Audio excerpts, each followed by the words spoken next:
Camera भी connect करना है।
Tara.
Hello. Hello, good evening. Madam will join another by another 5-10 minutes. Please mute all your systems, okay?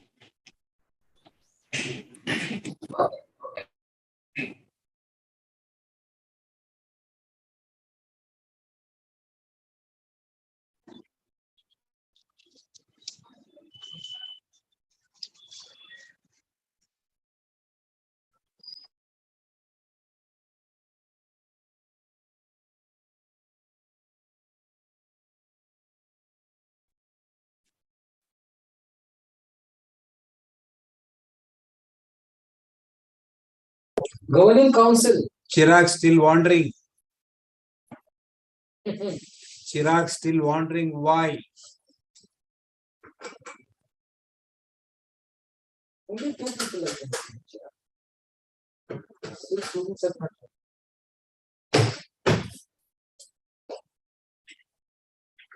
We will have our own governing council.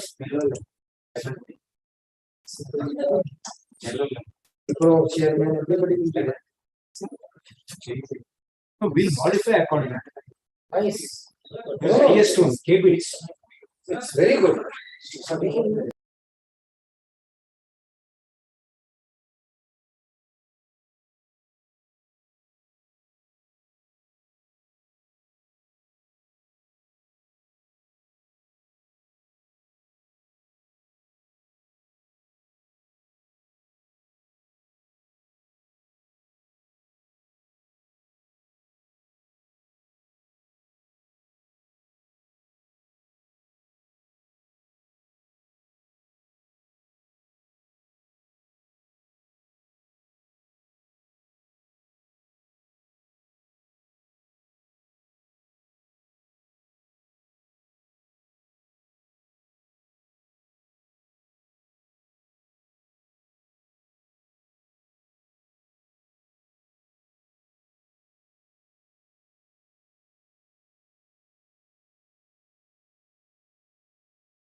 So she will join. Hi friends. So we can talk to the students. Hi Hello friends. students. Can you hear me? Hi, sir. Yes, sir. We can hear you, sir. Students here. You are not students. Student. Yes, sir. Yes, sir. Okay, tell me your name.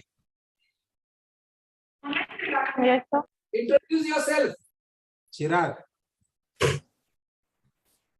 Hello, sir. My name is Chetan Jain. Chirag. Come to the thing.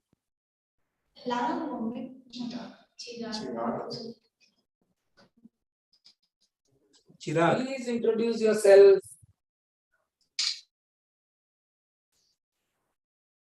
Speak to me the question.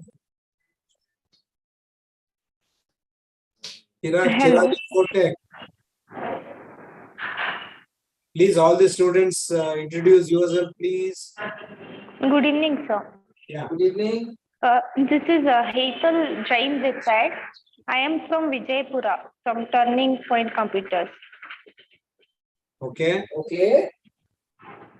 Next. Presently working as a school teacher, and I have completed BCA, sir.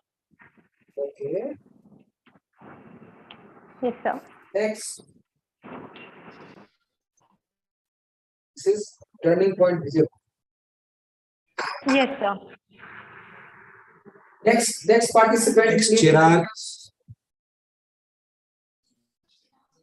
Introduce yourself. Chirag, introduce yourself, Yes, sir. students. Yes, sir.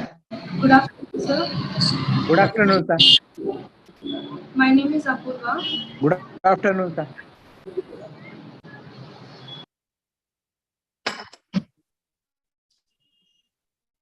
I cannot hear you. Unmute, Madi. Oh, I think they are. I think unmute. Okay, there is a message to all the students. Okay. Whenever your L2, that is line 2 tutors comes over there for offline classes.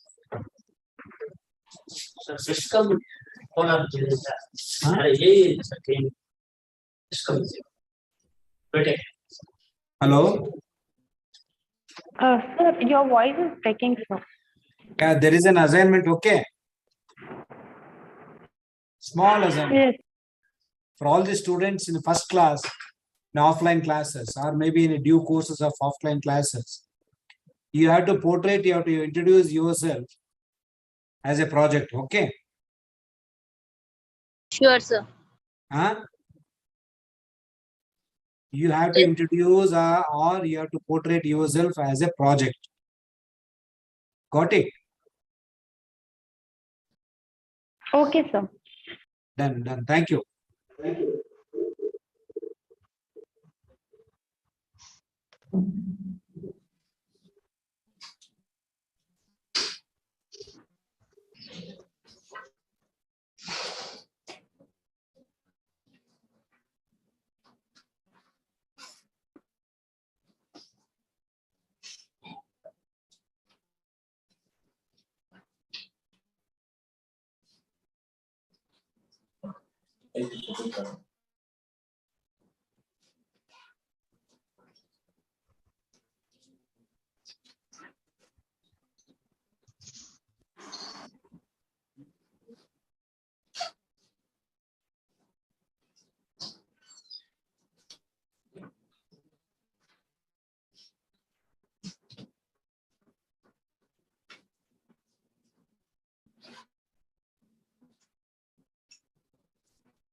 Students, have you received the project work which we have sent from head office to your franchisee center?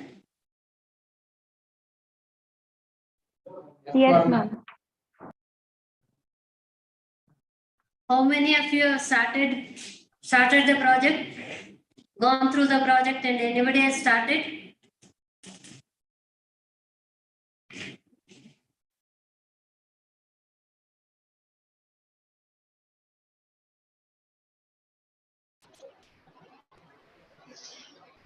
Ma'am, good evening. Ma'am, just introduction is part is started yet. Still the theory is not started from syllabus. So due to that, we have not yet started the first. Madam is given quiz at the first starting day, no? How many of you have completed that and submitted to ma'am? Are you talking about quiz, ma'am? Quiz, yeah. First day she has given some quiz, huh? Yes, ma'am. Quiz we have done, ma'am. First day. Other centers, how many students have completed? We have completed the quiz.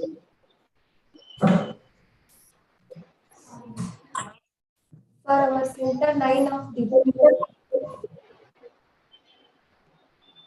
Can we start, ma'am? Good evening, ma'am. Good evening. Good evening to all the participants.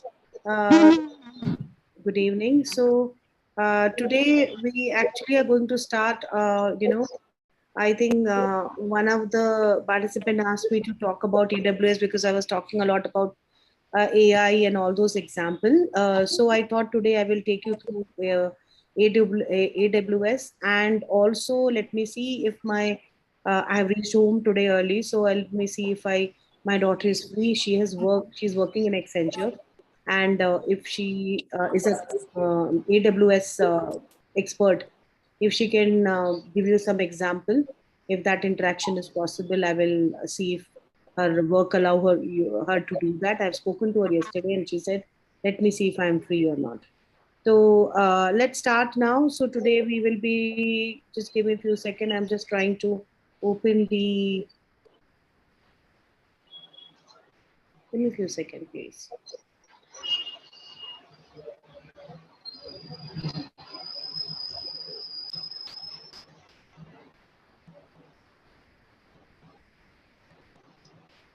Okay. So let's do with the AWS. and start with that. So I'm going to share my slide now.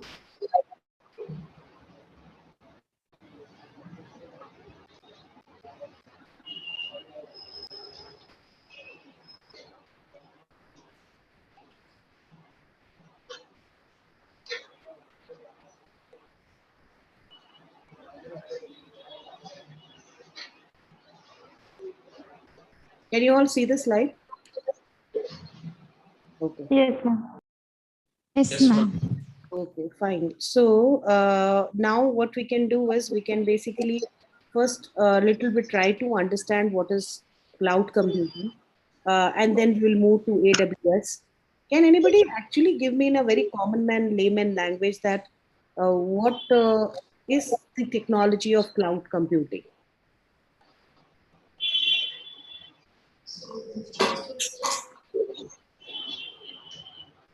You can write in the chat box if you want, if the student have access.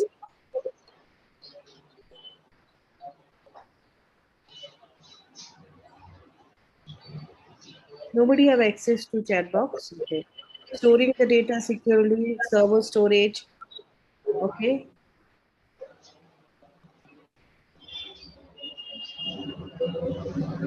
Fine. So normally we say that the cloud computing is like, as everybody have a perception that it is all about storing a data in somebody else's server and securing it. But cloud computing is much more than storing data. If it is all about that you get a house, somebody is giving you a house, you want to take a rent on a house on a rent, sorry, and you hire a house, and the person says, I will give you a house, but I'm not going to give you few things. First, I will give you the room to stay, but there'll be no furniture, so you have to buy. And then I will not give you a door, it will be in an open house, no windows, no door. Would you like to stay in such house?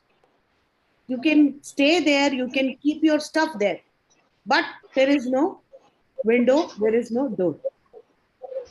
Can you stay? Obviously, you can't stay. You want security, right? You will not be able to sleep in the night that thinking that, oh, what kind of house, how it is going to save me, and what kind of security I have from theft, from thieves, from rain, from animals. I don't have security. So do you want a place to store your thing where there is no security or no other services provided?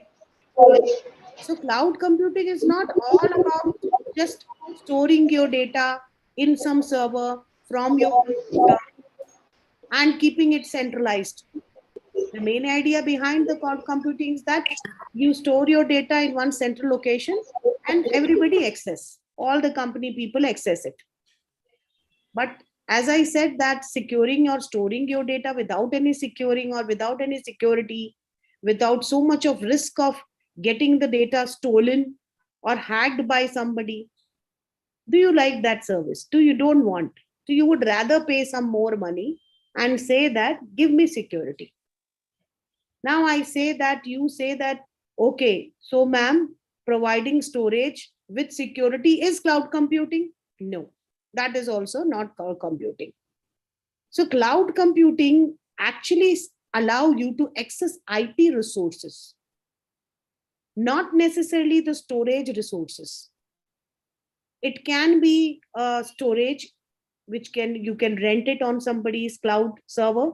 It can be the tools to develop, the what you call your software. So we will look into that, the benefit of cloud computing, why today, and if you see Bangalore especially, 90% of the IT business actually are surviving on cloud computing. People though don't have much idea, the common people, but almost all. And don't think about small company, medium sized company, even big company. I'll show you example today. I'll take you to the site of AWS and show you the case studies. I will send that link also on the chat box. Make sure that students get that links and they can go ahead and read about that how companies are using. Because ultimately, students, what is going to happen is, what you when you stand in for interview, let's say Goldman Sachs, And if you know that how Goldman Sachs is using cloud computing or AWS, then there is a competitive advantage you have, and you get a chance to be recruited. So the benefit of cloud computing for the business is basically accessing any file which you have stored on server from anywhere, any place. It is, it is non-dependent on the device. So you don't have to carry your laptop everywhere. You don't have to carry a pen drive, even a phone. Also, you can access through phone. You can access through any device this particular file or whatever you have stored anywhere, like your Gmail. Your Gmail, is it like that your Gmail you can access your Gmail only from your device? No, you can just, now they, for security purpose, they tell you that okay, there's a new device which is logged in. All those are secure. That's why that security also comes. Gmail is also giving free storage, but it is giving you security also by identifying that whether it is an authorized access or unauthorized access. And what do we do normally if we have to take so many, let's say we are going on business, we made some presentation, we had some Excel file, we had something, many digital assets we have. So we carry that either in pen drive or in hard drive.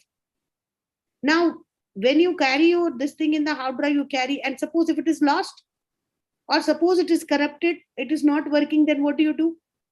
Cloud service actually provide you this benefit that your file is never damaged, always accessible from any device, anytime, anywhere, with security.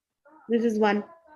So what company does? The cloud company use Microsoft, IBM, AWS, the famous, very popular one, and they use that to store their data into the third party server securely.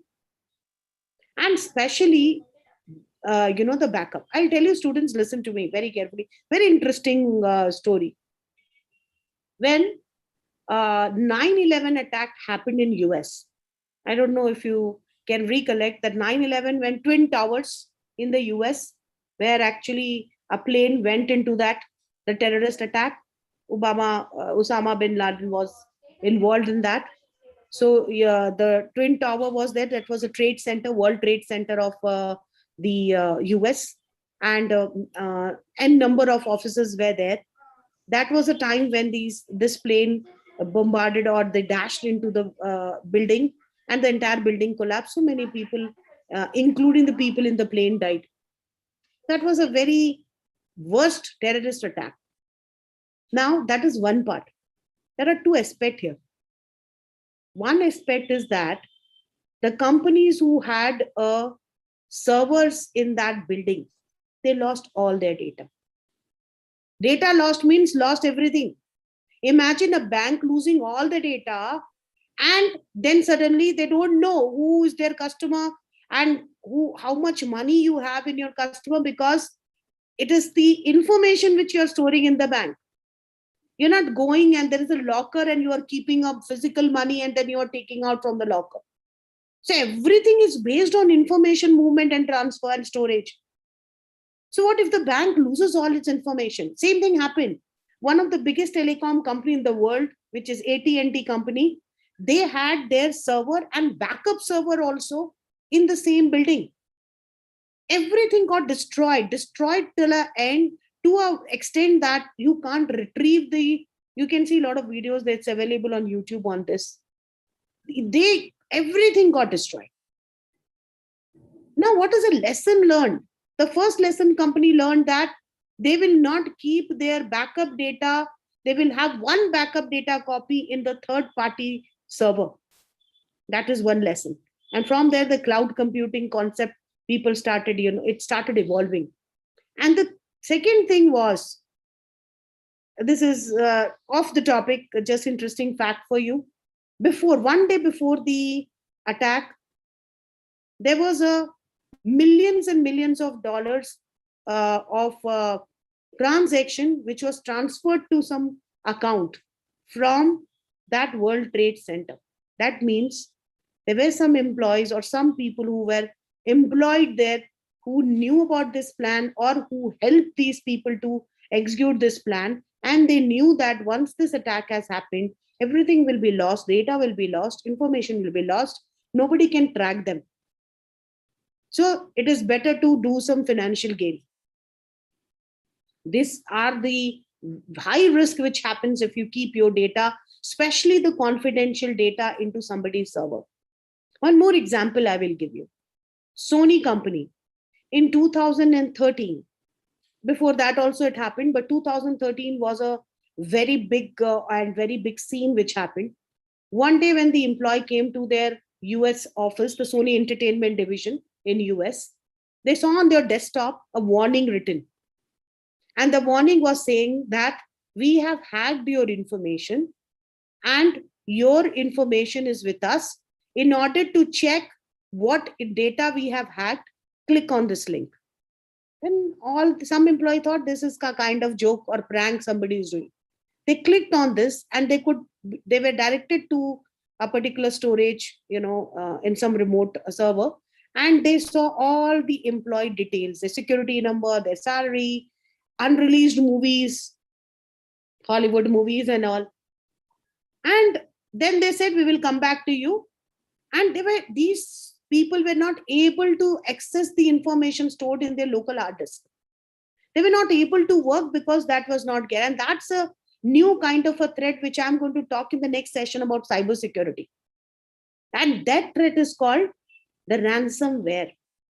The ransomware is a new kind of a threat where they abduct your computer or your information. They abduct your server. They keep your servers in under seas. And they say, we will give release. You will not be able to access any any information until you give us some ransom. And the ransom is in Bitcoins. So this is what has happened in Sony. Reason was very different. I will tell you also because you will be curious to know. So what happened? They said that, okay, why this, and then suddenly they were thinking, who's this? And then the demand came that you should not release a movie which was called The Interview. If you want, you can see that movie. The Interview is a movie which has shown the North Korean, the Prime Minister, Jim Con, his name is, in a very bad way. It's a funny movie, but it's shown. So everybody, the US, even the US government got involved. The president of US, Obama, at that time thought that it is a North Korea who has done this. Because this was not an issue with the company of Sony. This issue has become a national issue.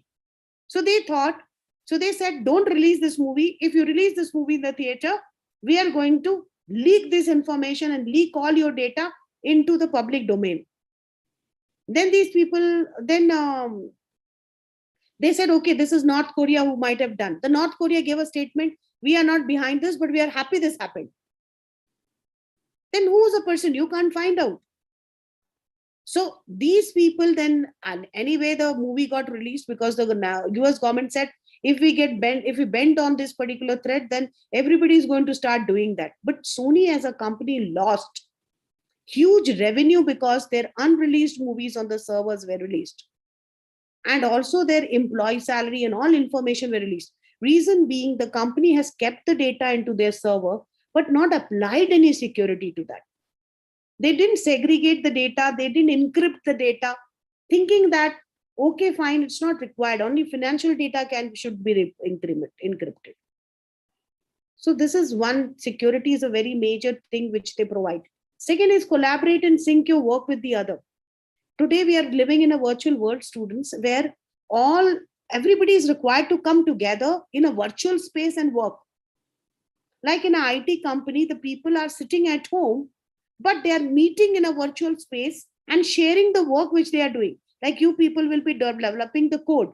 Let's say you say that I have given you assignment in a group, and then you say that you give an excuse. Normally students will give an excuse, ma'am, you know what, we hardly meet, we don't get time to meet in group, that's why I didn't do it. But today you can't give that excuse, because you have a virtual space where you can come and share the file, right? You have so many software available to share and see each other desktop and share all the work which you can do together without physically be in one location. So that collaboration is possible through AWS. The collaboration adapt to the company group. Company can save lot and lot of money on hardware and software IT infrastructure. They can not only hire a storage space, they can hire IT infrastructure, hardware and software components both. So, and they don't require skill employee. They don't have to hire a non-IT company will not have need to have a IT department with highly skilled people who are only meant to do IT job, not the main job which the company is supposed to do. So why they should pay so much of money to these people who are highly skilled and highly in demand? So better to outsource it. So that's where the cloud computing concept comes. Now all of you, cloud computing actually is a group of technology which create a virtualization. Any idea what is virtualization? Yeah, Working in remote, ma'am. working in remote. Okay, what else? Which is not real, imaginary. Imaginary. Good. Application, ma'am. Application. Okay. So see, you all have your own perception about cloud. You were always saying that firstly that cloud computing is nothing but a storage, a place where technology where you can store your data. So the first thing is not to think of cloud as one technology, but as a group of technologies that are oriented toward data virtualization. Or I'm sorry, that is oriented to system virtualization. Now in this world of so much of complexity, so much of things happening day to day, technologies should be something which should be able to meet the demand of the business.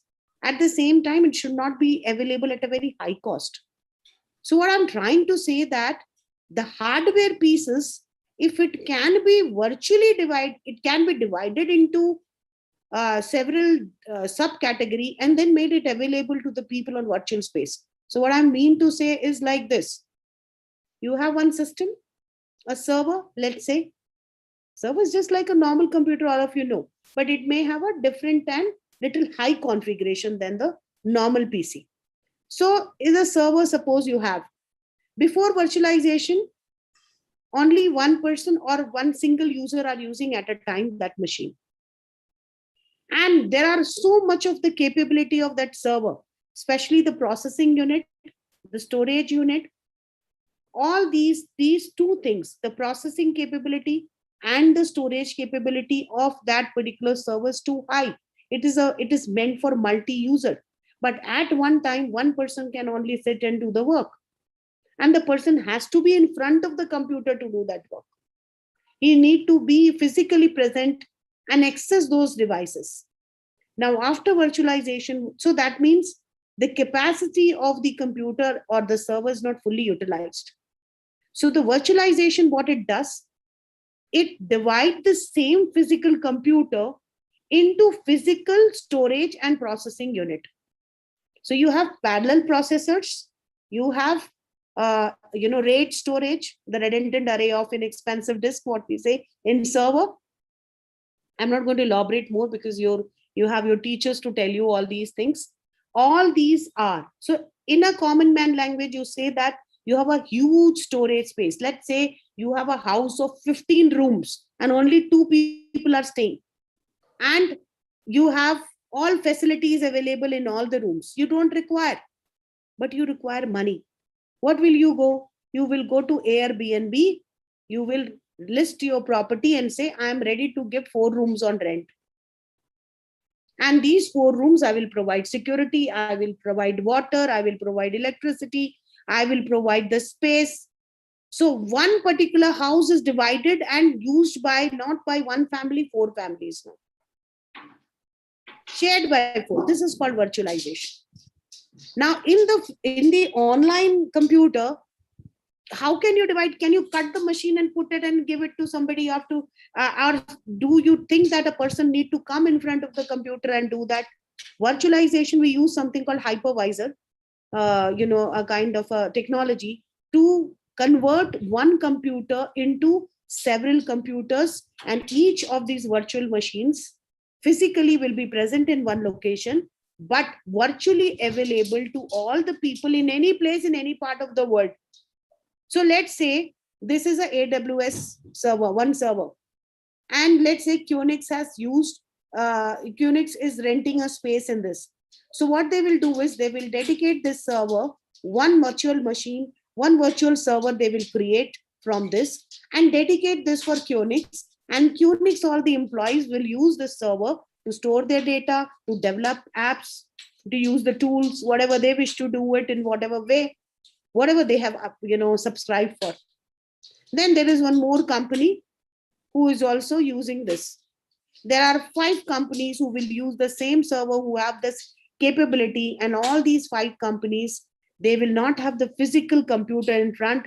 They will use their own laptop, own desktop, own mobile phone, and connect using a use word authentication and go to the space, whatever software, if they have, suppose if they have to use a software developed by the company, or they have to store the data for whatever purpose they are using this space, the virtual space they will use. This is called virtualization. Any doubts so far?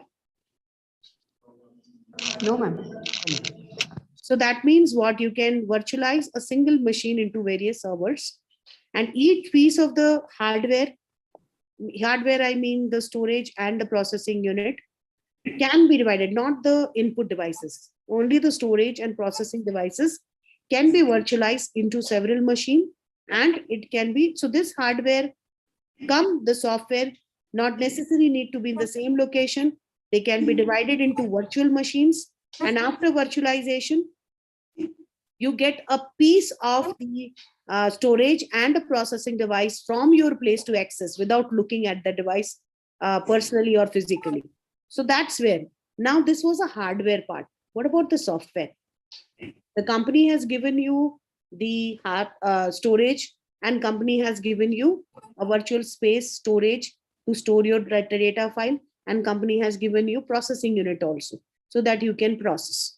You will use your own laptop or something. But what about, let's say your company say that I want to install one ERP solution, and I want my employees all over the world, I have branch to use that. So what company will do? The company now, either they have 2 ways to do it. Either one way is that they have their own server, and for which they have to set up a huge cost on infrastructure, hardware as plus software. They need to have IT department to maintain all these things. They will create a server, and then they will store in a central server that software, which will be accessible by one authorized user. Now, instead of doing this, the companies are using cloud computing. So they go to AWS cloud computing, Azure, Microsoft Azure, all these computing platform, and they say that, okay, give us a space and give us also, make us this space available in a way that we will store our application program, which will be internally used by our employees all over the world, wherever they have branches. And whatever work they're doing, it should be processed by the processor you give us. So now in order to process or run any application, you require operating system. So who's going to provide? The normal Windows operating system is not going to work on cloud. So you need to have a server operating system. You need to have those operating system which can allocate tasks, which can do something different from that. So what happens here? The virtualization happens where the operating systems are also provided on this platform along with virtual machines. And if a company want to use that virtual space just to store data, it's okay. If the company wants to use their application, run their application program on the virtual scale, that is also provided. Security is also provided. Apart from that, if the company say, no, you only develop software for us, you only develop everything for us. I will give an example of my college where I work, right? My college, we use a software for attendance, and that software for attendance is by third party. Now what happens, because our is an educational institute, we have IT department in our university, but for attendance purpose in our campus, we have an app. So this app, the teachers go to the class, go to the app, they are logged in with the ID and password. So teacher login ID is there, and then student ID. Student can see their attendance and what this app does. So this app basically allows the teachers to take attendance on a real-time basis. And after taking attendance, what it happens. So teachers go to the class, open the app, select the class, hour and all everything, and the name of the students appear because that database data is fed into the system. They call the name, take the attendance. Those who are absent, they mark them, they call and they save it. When they save the data, where does the data get saved? It doesn't get saved in teacher's phone. It goes to the third party server to which we have given the complete attendance module to do.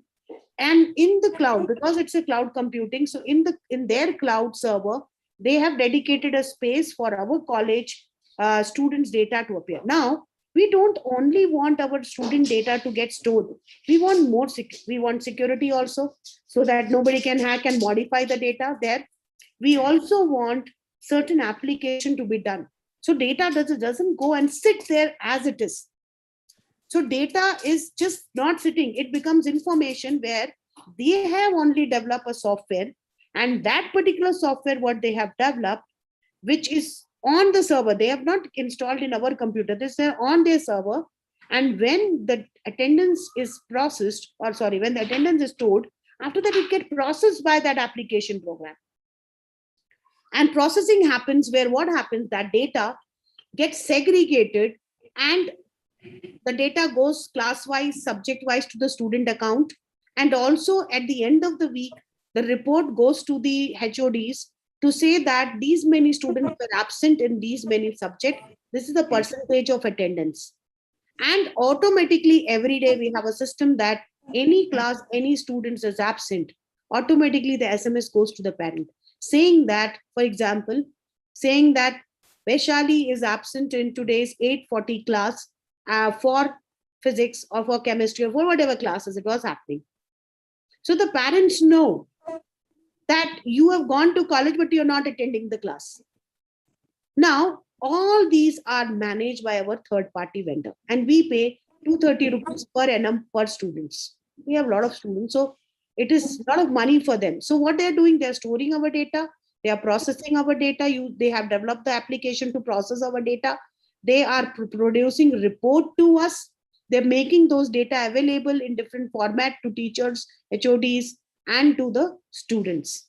And then this is how. And then what happens? The next year, we don't want that. We want, so those data backup is also there because of the legal appliances you need to have. Any question you have here?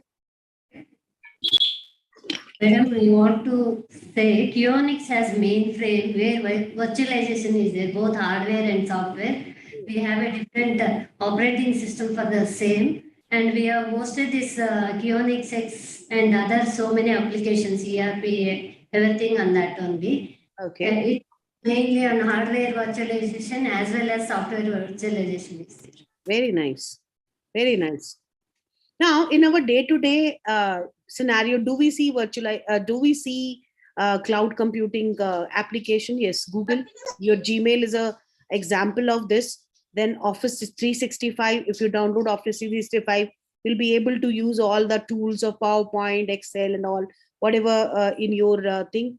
And one more example is, for example, if you want to upload the photos, let's say you have an iPhone and you upload the photos, where your photo get uploaded, because see, your phone may have a very limited memory and you want to store those photos and clear the memory, so but you don't want to lose. So from iPhone you have to shift it to the iCloud. That is an Apple cloud computing platform. So iCloud, all these are example of cloud based technology in operation.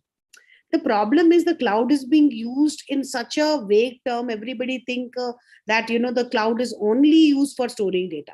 It is only storage application, but it is more than storage application. It is more than what it does with your data that you have to decide. So it depends on the company that what kind. Even for AWS, which is one of the best cloud computing platform available, they give you ample number of services. So I am not going to go deep into that, because as your teachers are there, they will take you and create your account in AWS and show you how you can manage. But few examples I will give you. So as I told you that it is a technology which can be accessed from anywhere. It's a high-end processing technology. It's a group of technology. One of the best example of cloud computing is Salesforce. Salesforce is number one company in terms of innovation. This is a US based company which makes the world best CRM, customer relationship management software. And this particular software is used by all big companies from Apple to Google are their clients. So you can access all the IT infrastructure, including hardware and software, from the third party, cloud computing services.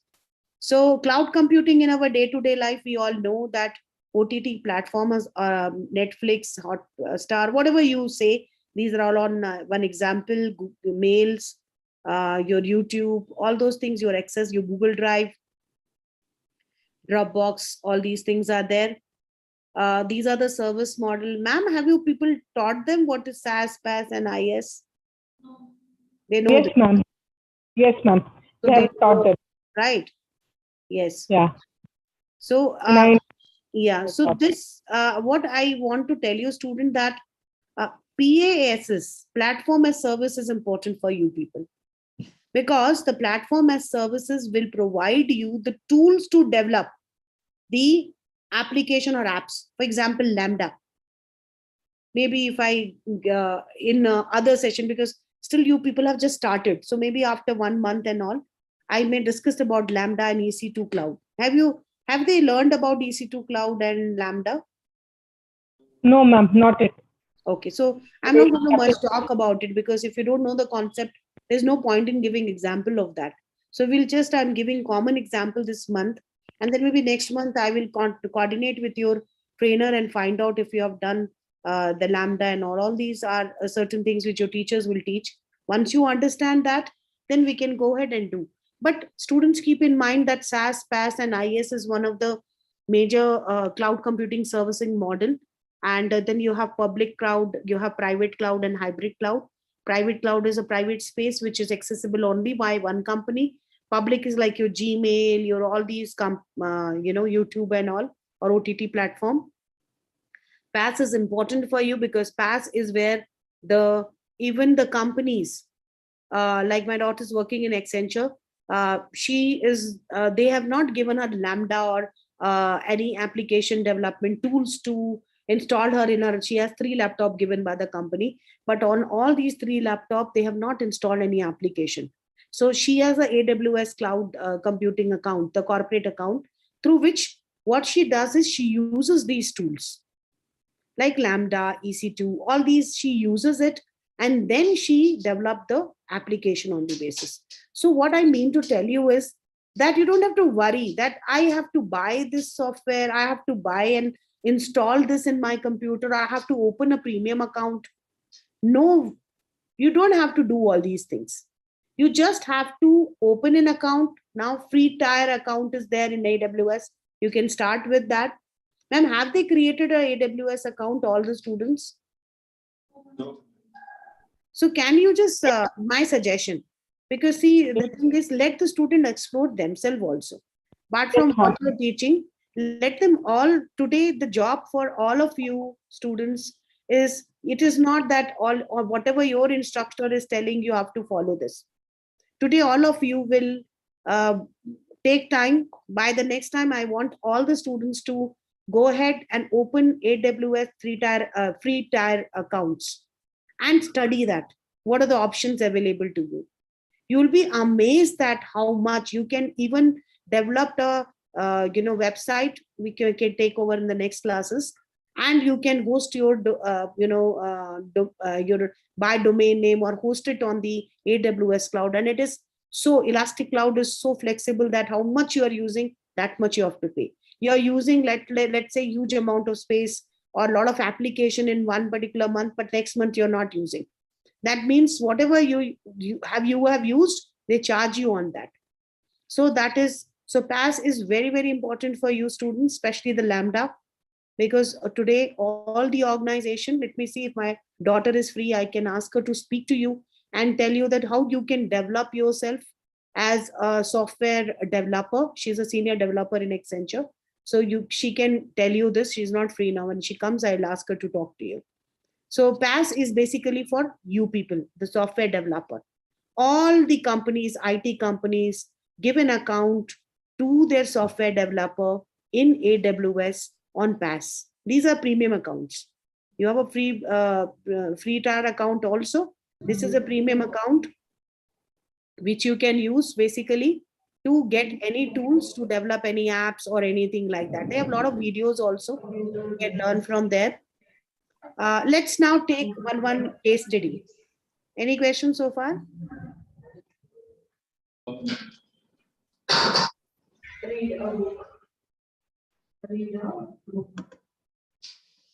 No question? Okay. First, I will just show you in the slide, then I will take you to the AWS site. I will show you in the AWS site that they have, I've taken all these examples from there. They have a lot of example of whoever is their client. They have a lot of videos. I can't show you all videos, but some video I will show you.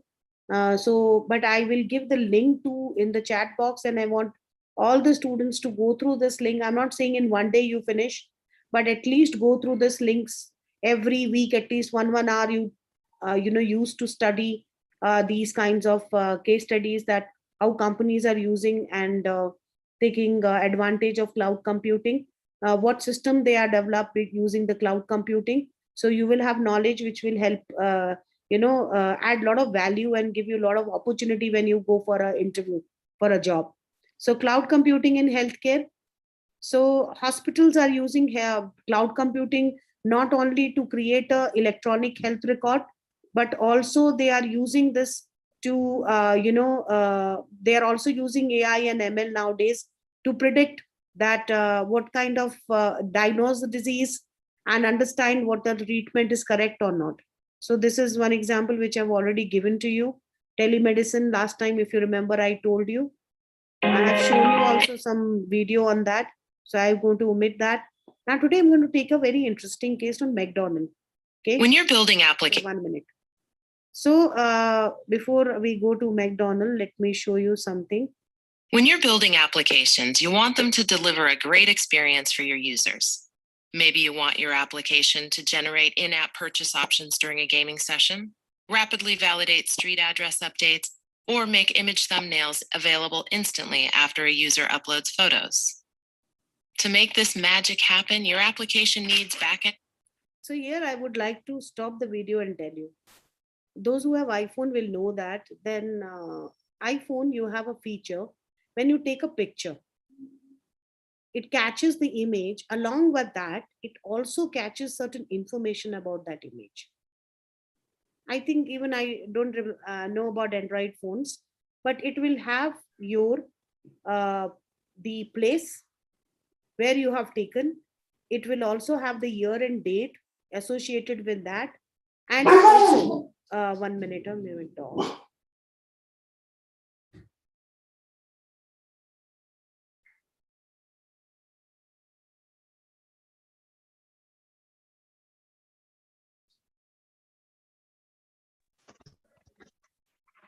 Sorry about that.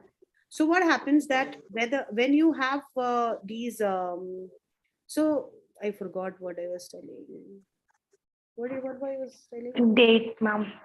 Yeah, so it basically what it does, it captures those information, and when you look at it, it will show you, it will store your information in the cloud with all the information, date, year, place. You have not stored that, and everything, and it will give you a memory lane to you. Similarly, in the Facebook also, they tell you that last year you had posted this on this particular day. This is one of the feature of cloud computing, which can create these kinds of things. Code that runs in response to events like image uploads, in-app activity, website clicks, or sensor outputs. But managing the infrastructure to host and execute backend code requires you to size, provision, and scale a bunch of servers, manage operating system updates, apply security patches. When you're building applications, you want them to deliver a great experience for your users. Maybe you want your application to generate in-app purchase options during a gaming session, rapidly validate street address updates, or make image thumbnails available instantly after a user uploads photos. To make this magic happen, your application needs backend code that runs in response to events like image uploads, in-app activity, website clicks, or sensor outputs. But managing the infrastructure to host and execute backend code requires you to size, provision, and scale a bunch of. So here I want to stop and tell you, in this example, it is showing that if you're developing an app which require multiple application code to be developed and used, which will feature multiple function. Like for example, your app should show the location, it should show the date, it should show the other utility also. So that you are developing different application, you're developing different code for this application, integrate that. And then if you have this in your own server, and if your server doesn't have a capacity to handle this, because what happens, it is not about hosting your application on your server. It is also about making it accessible to the user who's downloading. Let's say there is 1 million user who has downloaded your app, and they are accessing this all information because application of that application code is not in their phone. It is in their server. They are connecting to the server through your app, and the application code is working. So for 1 million user, if it is working, there will be denial of service. The servers will not have a capacity to handle so many requests. So in that case, what do you do? So let's see again what happens. Servers, manage operating system updates, apply security patches, and then monitor all this infrastructure for performance and availability. Wouldn't it be nice if you could just focus on building great applications without having to spend lots of time managing servers? Introducing AWS Lambda. AWS Lambda is a compute service that runs your backend code in response to events such as object uploads to Amazon S3 buckets, updates to Amazon DynamoDB tables, data in Amazon Kinesis streams, or in-app activity. Once you upload your code to Lambda, the service handles all the capacity, scaling, patching, and administration of the infrastructure to run your code and provides visibility into performance by publishing real-time metrics and logs to Amazon CloudWatch. All you need to do is write the code. AWS Lambda is very low cost and does not require any upfront investment. When you use AWS Lambda, you're simply charged a low fee per request and for the time your code runs, measured in increments of 100 milliseconds. Getting started with AWS Lambda is easy. There are no new languages, tools, or frameworks to learn. You can use any third-party library, even native ones. The code you run on AWS Lambda is called a Lambda function. You just upload your code as a zip file, or design it in the integrated development environment in the AWS Management Console. Or you can select from a list of function samples pre-built for common use cases such as image conversion, file compression, and change notifications. And built-in support for the AWS SDK makes it easy to call other AWS services. Once your function is loaded, you select the event source to monitor, such as an Amazon S3 bucket or Amazon DynamoDB table, and within a few seconds, Lambda will be ready to trigger your function automatically when an event occurs. With Lambda, any event can trigger your function, making it easy to build applications that respond quickly to new information. To learn more about AWS Lambda, visit our website and you can get your first. So what AWS Lambda does, it allows the application developer to develop the code and run in the backend of AWS. So when you're developing a code, it gives you a tool at a very minimum cost to develop that.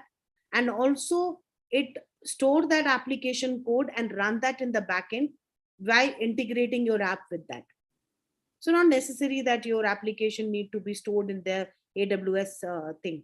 So Lambda is widely student used. I request your instructor to help you with Lambda, or you can go yourself and you can take a tutorial on that because it's very easy.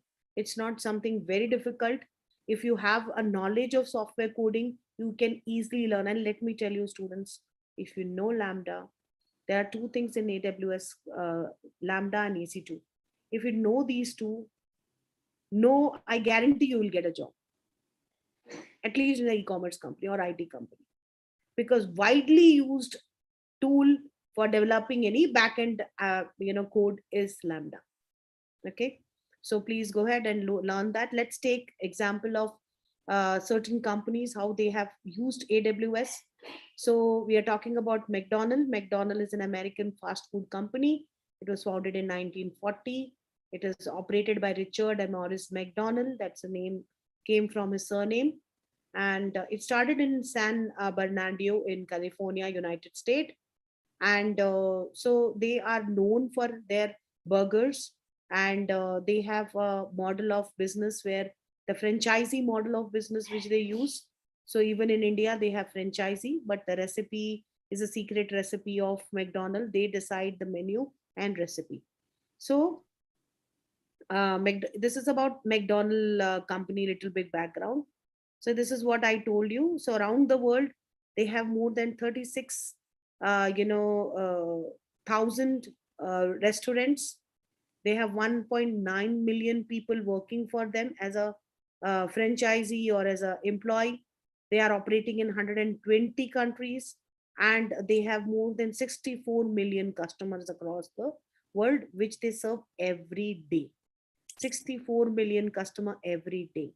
And how all these 64 customers, all information is stored in one location and how it's processed. This is where the Amazon web service come. So Amazon web service, just now we discussed, is a integrated technology which provide on-demand cloud services, platform. It also provide APIs, application program interface, to individuals, to companies, to government, and it is on the basis of pay as you go. That means how much you're using, that much only you. It is a metered service. So AWS is the world's most popular and broadly adopted cloud platforming. It offers around more than 175 services, which include database storage, which include security solutions, hardware infrastructure, software infrastructure, PaaS, EIS, SaaS, everything. Okay, private, hybrid, and the public cloud. Okay, so why McDonald's choose AWS? It's a very big company. It could have their own IT companies, or maybe Google or IBM or Apple. All these companies also have their cloud computing platform, because cloud computing is one of the very revenue generated industry now. So 2016 McDonald India, this is about McDonald India, had a vision to make a mobile app. And this mobile app, what can be the medium for ordering the food? So people can download this app, they can see the menu, they can see the offer, just like Swiggy and Zomato. And the vision was to bring the different kinds of offer on the mobile screen of the people, and also to show them that this is how it is, then this is what is the experience, what people say, all this.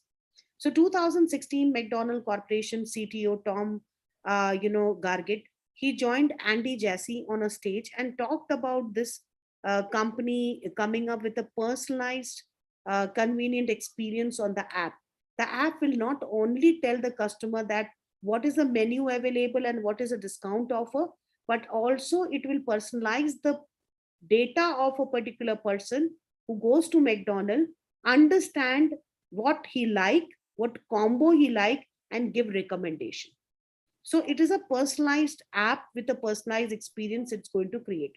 So this person on the particular conference talked about that why they have chosen AWS, an AWS practitioner service, to help McDonald's build a very scalable and secure digital platform. One thing was to connect to the customer directly, so that the customer at the doorstep can give an order, choose, and they can attract the customer to give an order by giving them certain offers, personalized offers, and also enable the home delivery, which they can track. So McDonald's, only when you place an order, it's a free home delivery. It will be delivered to you by locating your place. So they need to have a GPS to locate you, just like Ola and Uber. And they also need to have a data set of yours. So to understand, and what they do, they use the data analytics to understand that what you normally order in McDonald's and what are the other group of people who also have the same taste as yours. And they put you into one category, and try to give recommendation, because out of that group who have the similar habit, one or two people make the changes in the combo, then the same changes they offer you. And even the customers help them in creating their menu. So McDonald's has this USP or value proposition that they change their menu every, after every, they keep on renewing it. So they thought of, because they had so many consumers, they have so many branches, so its operation is so vast, they how to connect, how to store this data, and how to process this data so that they can understand that, okay, fine, when McDonald's will understand that what is a strategy they can use in one particular country, not every country. For example, the burgers which are eaten in, which you eat in US in McDonald's stores, same burgers you will not find in India. The taste will differ. So they cannot have universal taste, because in US, people like bland taste, whereas in India, people like spices. So they say spicy McDonald's. And they also know in US, people like beef hamburger, the cow meat.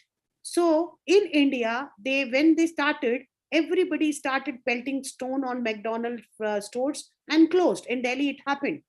So they understood that in India, we have majority of population belong to Hindu religion, and for them, they worship cow. So they don't want. So what McDonald did? McDonald said that we don't serve beef, burger, because as you respect cow as a holy, animal, and you worship it, we also give respect to your belief. And they came up where, which this is only in India which they have the potato, because they knew that in India people love eating potato variety of dishes. So a potato, ham burger. So that's how they came up with that. And now the Jain burgers also they have come up with, which doesn't have all these garlic and all these kinds. So how they find out this? That what they're going to do for that, they require an infrastructure which can hold all these kind of data, which can secure this data, and they need to develop also the application which can help them in understanding and giving a personal recommendation to each and every consumer, which is a very, very wide task. So that's the reason they thought the Amazon Web Service is the best solution for them to store their data, provide security. It is secure also. At the same time, it will help them in taking a decision on what can be the recipe. It can give recommendation. It can increase the sales. So Amazon Web Service McDonald build a home delivery system, a platform which will integrate the local franchisees they have with a delivery partner, because the franchisee will not deliver, they will make, like Swiggy is your deliver partner or Zomato. So what you do when you go to Swiggy app and you locate a restaurant, let's say McDonald's, and you choose a burger, the Swiggy will go pick up that burger and you pay a delivery charge to that. But here in this case of McDonald's app, the consumer is not ready to pay, so they have to locate where the consumer is, which is the nearby store, so that logistic cost is reduced. And then they have to hire a delivery partner. And what happens, as soon as the order is placed on the app by the person, the location is identified, and immediately the app, the backend will work in the SaaS, which is called order processing system. The order will process, it will go to the nearby store, they will start preparing the order, it will go to the delivery partner, the delivery partner will get the location of the customer and the nearby restaurant which has to cook the order for them, go there, pick up the order and deliver it. Same way Pizza Hut also work. That's why they promise you about 30 minutes pizza delivery. And same way Uber Eat also work. So Amazon Web Service, the McDonald wanted to build this home delivery platform on AWS to integrate the local restaurant and the delivery partner. So they launched this home delivery they could do this in 4 months just because of AWS. So what they did, they used a microservice architecture running on the Amazon Elastic Container Service, the EC Cloud, which we say. And also they used various services of Amazon Web Service. They use the container service where they can store and hold the data, and whatever space they want, they can increase, decrease the space and pay accordingly. They used Amazon Elastic Registry, where a new person who want to register for the app can happen. They have an application load balancer. Load balancer is a kind of application which basically expand the capacity of a server to handle a request. For example, I'll give you an example. Suppose you have given an exam and your result is out. And somebody tells you, result is out. Everybody want to now access the result. Everybody want to see first that what is your result. And what happens? You go to the result and it says server down or server not responding. It is not the server who's not responding. It is the capacity of the server which cannot handle so many requests. And the situation come called DOS, denial of services. So what company does? Flipkart, Amazon, on the day of their big billion day sale, when the traffic on their site is 10 times bigger than the normal day. So those days, they have more number of people traffic coming. So what they do, they also hire a third party server to and load their application there temporarily so that they can balance the load of request which comes. So load balancer also McDonald's took, so that if there is a heavy demand on certain days, they can balance this. So nobody has to wait for their turn, that it is not still happening. Amazon cache, they have basically to store the authentication for them. Then Amazon SQS, Amazon RDS, the relation database services. So to manage database, that also concept you people should know that to understand this. So the microservice architecture, which the platform of AWS, which McDonald's has used, it has scaled their operation. Scaling means you are serving 100 customers, you're now serving 1,000, 100 to 1,000 is called scaling. You keep on expanding your business, more and more number of customers, more number of branches. So that's called scaling. So 20,000 order per second McDonald's was getting because of this app and home delivery system. And that means 100 millisecond, one particular order is coming. So your system, your app should be very fast. So many order is coming. It's possible only when you use AWS and open APIs. Any idea what is open API? Anybody can give me example? Because there's no point if I tell API and all, and people say, no, what is she saying? We don't know what is API. Anybody who knows what is API?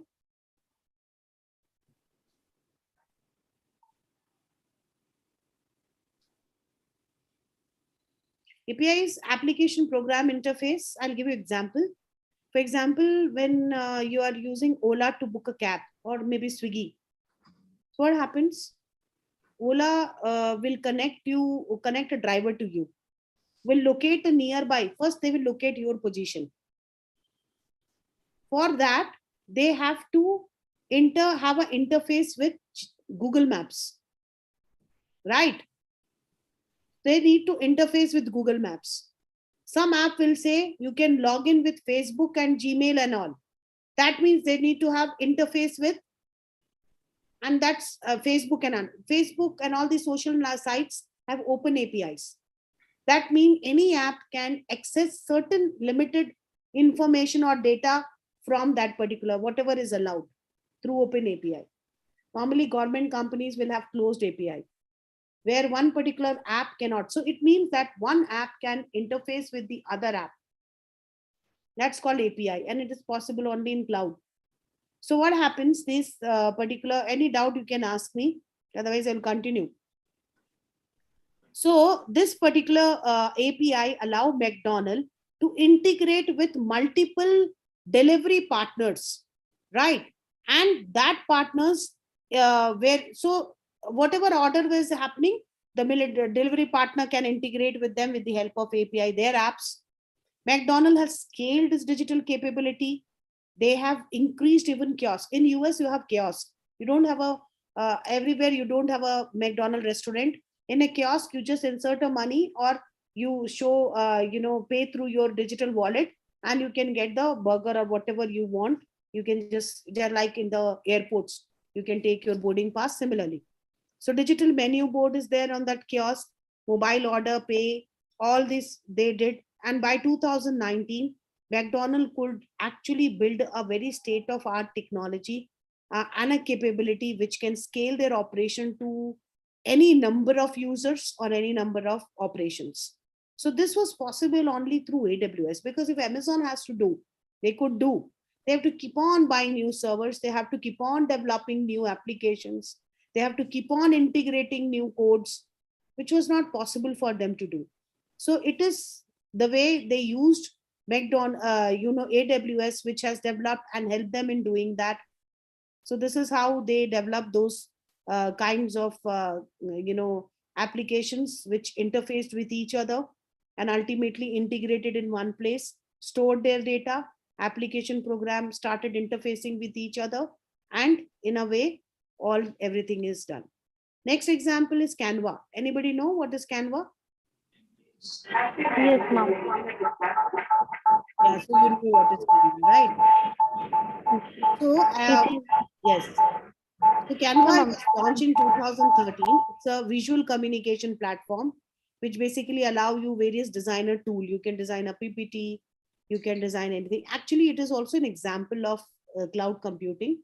It is SaaS, software as services, which I will not explain much, but SaaS is a public software application program which is available to, you can open a free account in Canva, develop a PPT, you can make a poster, you can do any kind of a designing using Canva. It has a very user friendly interface and a very flexible. If you want a payment premium service, so you have to pay for it. So Canva actually became a very big company in 2010, became a unicorn with $15 million US million dollar company. Now Canva basically give you a platform where you have to go ahead and do something which is called do it yourself. It give you a platform with user friendly interface so that you can develop, and it has both desktop and mobile application. 119 country with 100 language they use. So Canva is actually an Australian company, and what they did, their demands were actually growing by number of users were going. They reached to 190 countries where people were using Canva.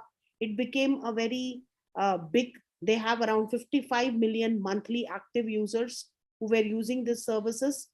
So they found it difficult to handle those so many customers, so many people request and store their, because see, anyway, whatever you are doing in the Canva, you can store in the Canva server. And Canva itself is a cloud computing SaaS, that software as service application. But then it didn't want to go ahead and scale up on their server part, on their infrastructure part. Their business was scaling. So what they did, they relied on Amazon Elastic Computing, EC2, and the G3 instances they developed for image processing. Because what they do is they give you a collection of image which doesn't have any copyright, and that image you can do it, use it, and do it. So for that image storage, because which takes a lot of space, they uses some G3 instances for image processing.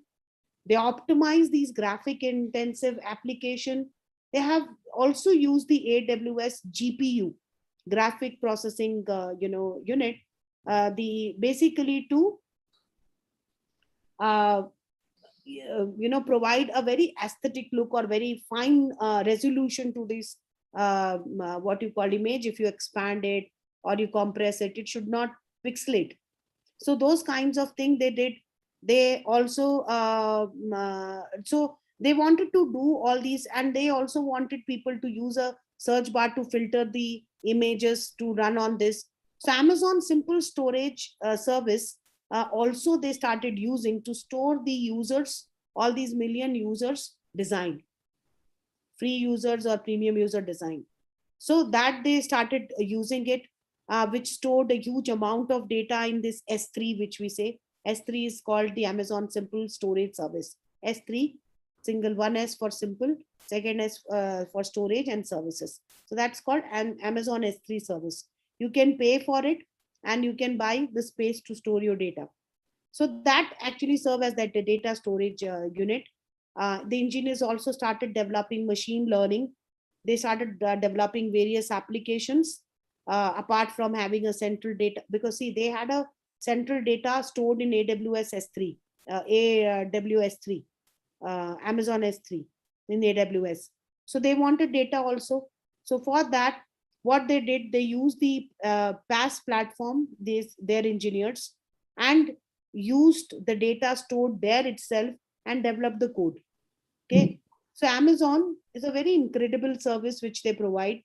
And so Canva actually used one more actually service of Amazon called Amazon Mechanical Turk, MTurk, which we say. This basically is used to train. This is a machine learning model. So even the students who have taken machine learning in Python can use Amazon Web Service. So it trains its machine learning model, which are developed basically using an open source technology, such as Spark, Presto, which runs on AWS. It's there on AWS, your open source software will be available. So company used the machine learning to provide the best image. For example, you want an image of a dog. I remember dog because my dog is roaming around here. So you take a dog image, but you want best. You imagine when you take a photo from your phone, most of the time you apply filter in Snapchat or in Instagram, then you put it. It should look best. So those applications which allow you to put filter, debug your full photos, make it beautiful, provide some aesthetic to the photo, those are application.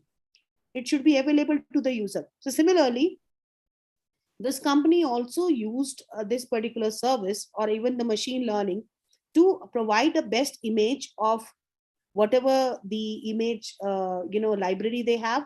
So that particular service is called Amazon Mechanical Turk to test the resolution and the image quality, and also to store that whether this image is good or not for the people, so that they get attracted to it. Even Pinterest also use the AWS cloud.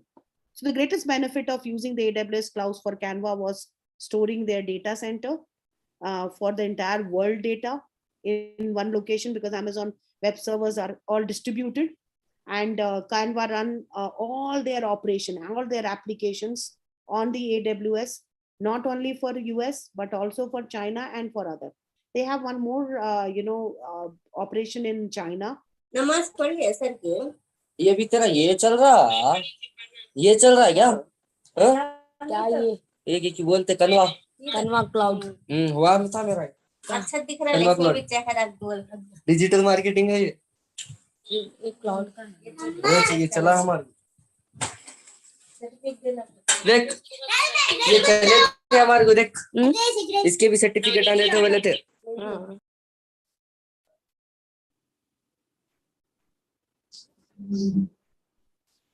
Can I start? Yes, ma'am. Okay. You have to be careful if you want to criticize someone or even your organization, you are muted. They should not listen to you. So this is the things which they have done. So AWS, they started. They took the service of security to secure their data. The AWS helped them in innovating new applications and sustain their goal, what they wanted to become number one. So today, with the help of AWS, their number of users are 85 millions. They can create, users have the application running with using which they can create a customized template. They can create a very good stock content. They can drag and drop and create a poster. All those are available on Amazon Web Services. Personalized experience it can give with this. I will show you the video later. Look at the AWS in finance. So Goldman Sachs is one of the very top leaders in the financial service sector, right? So they also took, Amazon Web Service help to advance its business and scale their business, their operation. So using the cloud, Goldman Sachs also transformed the way they operated, because banking or the financial services are the digitization happened very fast over there. The advancement of technology happened very fast on there.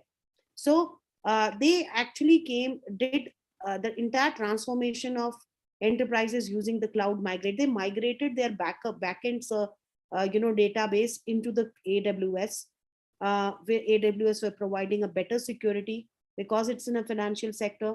The data are very confidential, so it was encrypted. It had all the kind of firewall, all kinds of security provided by AWS, so that nobody can break the system and come into it.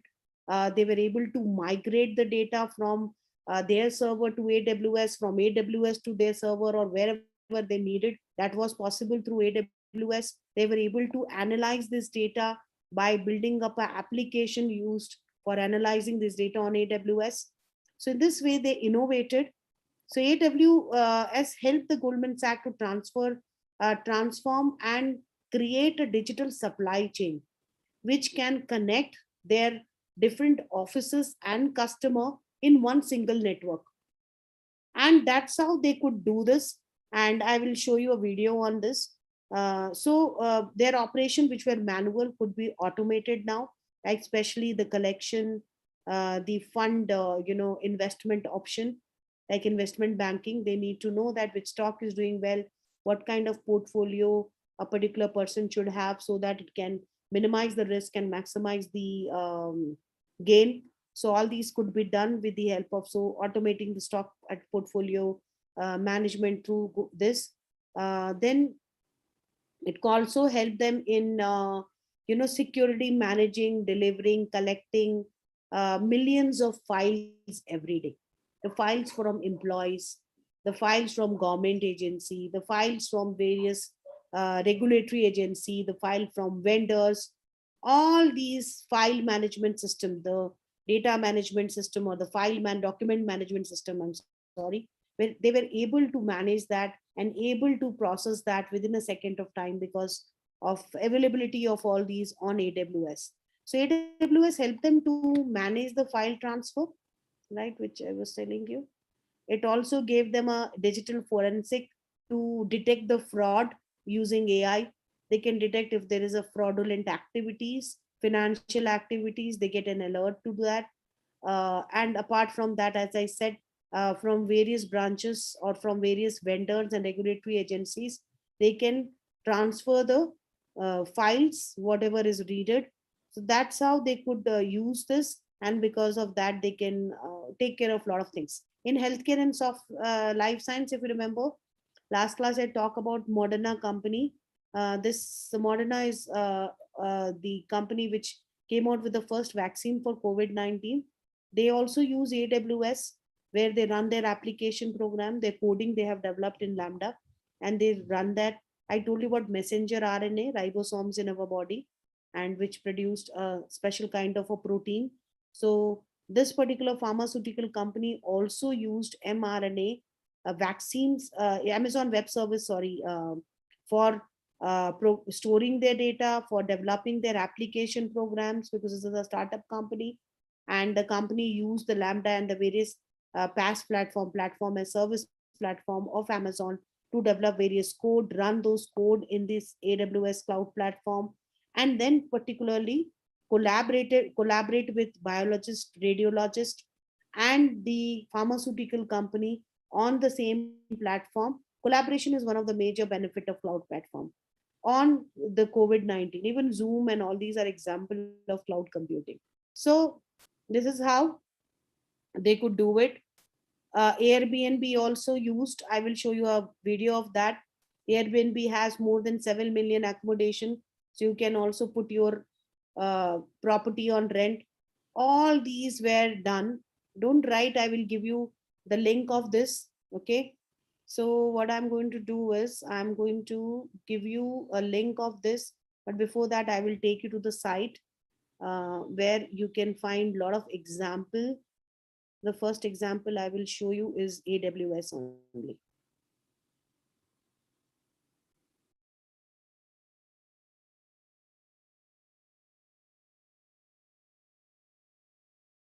So this is a Airbnb case. I will run the video for you. And you can see that Airbnb, how it's a San Francisco company, which basically make all the properties or all the hotels available in all 192 countries. 25,000 cities. And they had a challenge that they have to migrate all their data to cloud computing function. So they did it very easily on Amazon Web Service. They also, the CTO, so you just hear from him what he says. Brings together hosts and guests. Good morning. So excited for the opportunity to talk to you today about what we're up to at Airbnb. Airbnb is reinventing travel. What we've created is a community-driven marketplace that brings together hosts from around the world to create local, unique, personal travel experiences. You can see it actually took a little bit of time to catch on.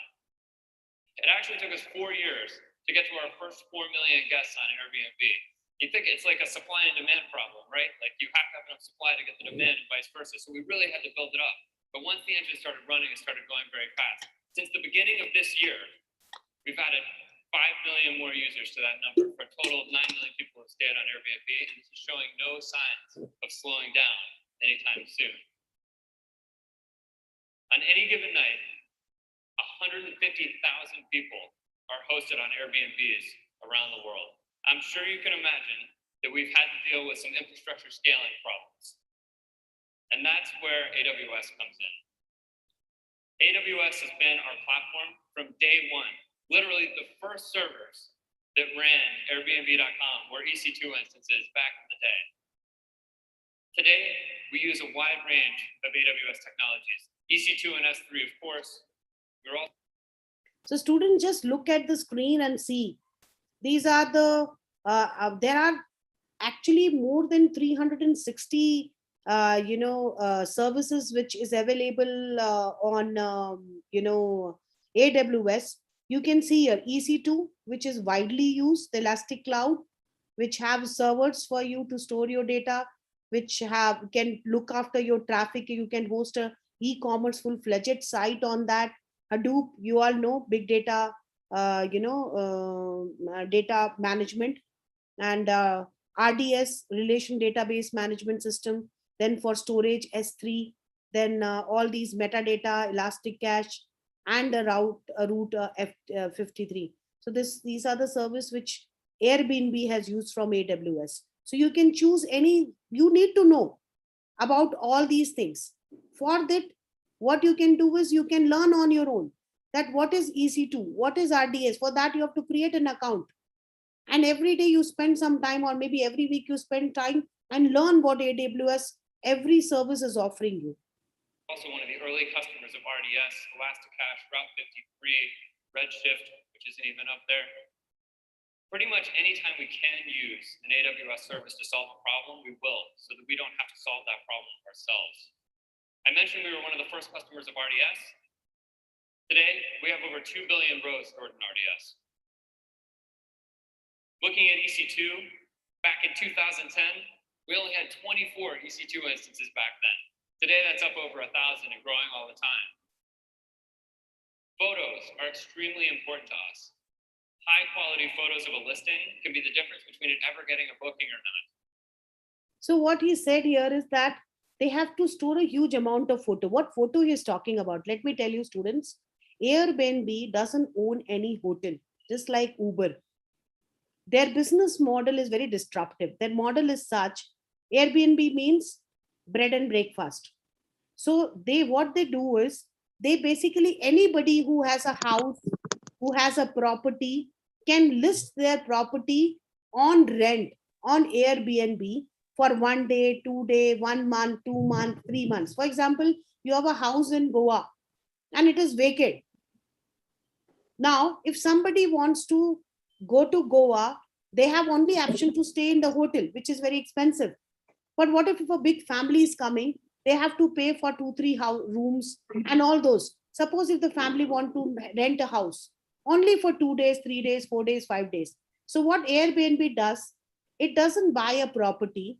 What it does, suppose you have a house in Goa, you go to Airbnb, register your property, and you say that my house has these facility. It has 2 rooms, it has Wi-Fi, it has AC, it has parking space, it is this on this location in the Goa, it is near this beach, it has this.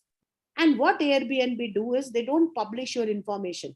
They hire a local photographer who go to that property, take the photograph of all the facilities over there and send it to the Airbnb. So Airbnb then verify whether the person who has told what is the quality of that particular thing, what he has said, is it all right information? They verify that through the photographer, photos sent, and then they put that. And then they have to put the photos back into the site so that they give transparent information to the people.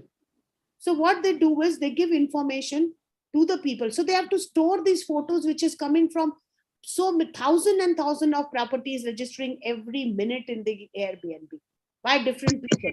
So they have to verify that. So they use the S3, which I already told you about, Amazon S3. Back in 2010, we had about 300 gigabytes of photos, about the same as my iPhoto library. Today, we're up at 50 terabytes and growing all the time. S3 has made this really super scale. So why AWS? Well, I'm hoping that what I show you next will make it clear. All of this growth, all of this scale, and we do it with a 5-person operations team. What AWS makes possible for us is to concentrate the vast majority of our engineering resources, of our time, of our mind share on the problem of reinventing travel. AWS handles scaling our infrastructure. We really believe that one day Airbnb could make it possible for people to feel like they're at home anywhere they travel in the world. And AWS is going to be a partner that helps us get there. Thank you very much.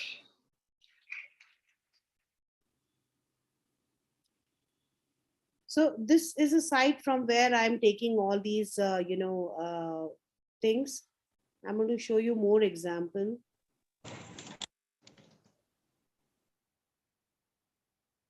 McDonald, I will show you. Hello, everybody. Thank you guys for coming. I hope you guys are having a great time at the conference. My name is Uttara Sridhar. I'm an engineer at the Amazon Elastic. Let me back up to a testing environment. Something new. How to leverage Elastic Container Registry to store our images and Elastic Container Service to deploy our containers. We'll learn ways to automate monitoring and scaling.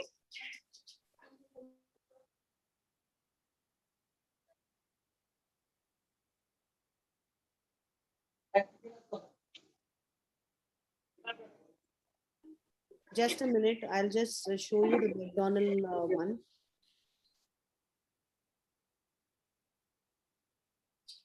So I'll show you this site. Can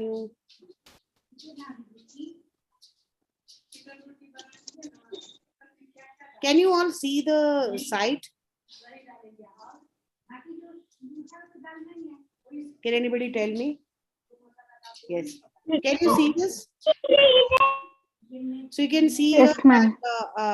the examples of this link I will be posting in the chat box. Please go ahead and read all these cases, like in advertisement and marketing, Canva, Snapchat, Pinterest, Salesforce, how they are using AWS. So you will get an idea. In financial service, how Goldman Sachs, Capital One, HSBC Bank. There's a lot of example. You can read whatever you want to read. Healthcare, Philips, Moderna, AstraZeneca, you know that, which is very big company. Hospitality and travel, Korean, Airbnb, all these companies. Industrial, how Toyota, iRobot, Siemens, Volkswagen is using AWS. How in media entertainment, you should read this, Netflix, Fox, all these companies are using. Then in retailing, Amazon, it's Amazon service only, so they are using. Coca-Cola, how they are using it. And all these kinds of stories are there in this particular site. I'm just going to put this in the site in the chat box. I want everybody to take advantage of this. Go read whenever you have time, and you will find out the application of that. As I always tell you that it is not enough that you learn the technical concept. You should know the application part of it. And that comes only, see here, I can give you 1 example, 2 example, 3 example. But here there is a repository of information which is available. So make sure that you go to these information site, these repository, learn, see, read at least 1 case in week, and you will have a lot of information. So when you go for an interview, you can just like on the snap of your finger, you can give example. If they say, if you're going on Goldman Sachs, you say, can you tell how the cloud computing is applied in and what benefit you derive in financial segment? You can immediately tell. And also it helps the students to help you in developing your own ideas. You'll say that, okay, financial companies or bank has these problems. Can it be solved using a cloud computing platform? Can we develop a app? Yeah, I want to develop, I have an idea, I want to develop an app, but I don't have tools, the software tools. So let me go to AWS. So the first thing what you people are going to do today with your trainer is to, all of you should have a AWS free. You don't have to pay anything for it. Free tier account. All of you do that. Open an account, go through all the service. Next class, I'm going to do an exercise. I've been doing only the monologue. I'm just talking and you are listening. So next class will be a question answer session. I'm not giving you any work. I'm just giving you one work that you have to open account, all of you, all the students. I want you to tell me what are the services available on the AWS. I think more than 360 or some services are available. Developer service, PaaS, IS service, all these services you are going to find. This is your work. Can I have any trainer talking to me? Yes, ma'am. So, ma'am, Yes, can you help the students to, and can you make sure that they do this? Because if they don't do all these kinds, there's no point of conducting any session for them. Because it's Yes, just ma'am. like watching a movie and forgetting about it. You don't know how it is made, what's the technique used. So maybe Yeah. they might be learning the technical aspect at the application part.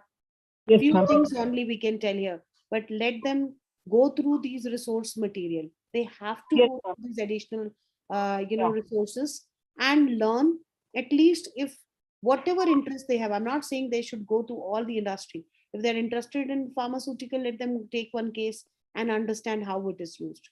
So Yeah. if they build that knowledge, it's going to help them in their and increase their employment, opportunity for them. And Ma'am, don't ma'am, this is the course director, Dr. Sarit Kumar. So what we will do is, since you have given these sites, I would request Harinakshi madam to take this, the site details from you. And as I told you last time that we have 14 franchisees, and if I could see your slides right now, there were about 30 to 40 examples. We will give each and every center 2 examples or 3 centers to study, and we'll take a small presentation from them. Will that be okay, madam? Yeah, I think that's a great idea because if every group, because students just sitting and listening will not help them. Yeah. Right? They will forget everything. So Yes. better is that if all of them take an effort, take 1 case. So what we will do is each students, madam, each center we are giving 2 examples from each vertical which you have shown just now. Okay. You have shown some 6 verticals, right? Say more than that, hospitality. Yeah. And so what we will do is we'll give 2 examples to each centers and say that makes about 28 study, and we will put it in the repository in the form of an assignment. That okay? Is that okay? I think that's okay. I have already posted that site address to on the chat box. If somebody can take that, okay. And you can just take 1 sector and take some example. Let the student make a presentation. They learn better if they do. Yes. Then we go to other Yes. resources also, and have 1 session where they let the student present. Very good. So, madam, what on your behalf, what I would tell all the students and my franchisee friends, that this becomes a part of your presentation when me and DO comes in the month of August. Thank you very much, ma'am. You have made our problem easier. We were thinking of what presentation to take from the students. We will take this as the presentation now.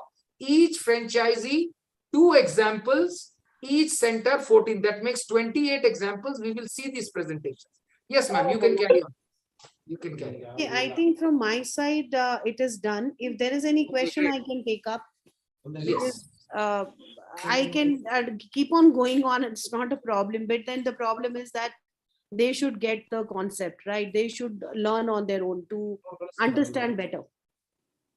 Yes, ma'am. Students, if you have any questions, please ask. In tomorrow's session, we are doing creation of AWS account, ma'am. In tomorrow's session, we have that. So we will help all the students to create the root accounts, and then we'll tell them, explain them the services available, ma'am. So that next day will be. Tomorrow also I have a session. I forgot totally. No, It's not your session. It's not your session. Okay. We are It will be going the to second line session. second line faculty session. Okay, fine. So even the faculty can take, then what happens, sir, after taking these cases and the student understand that how it is in the real world applied, maybe the next step is to take, by the time they will also learn how to develop codes and the cloud computing concept, and they also know how to do virtualization and all those things.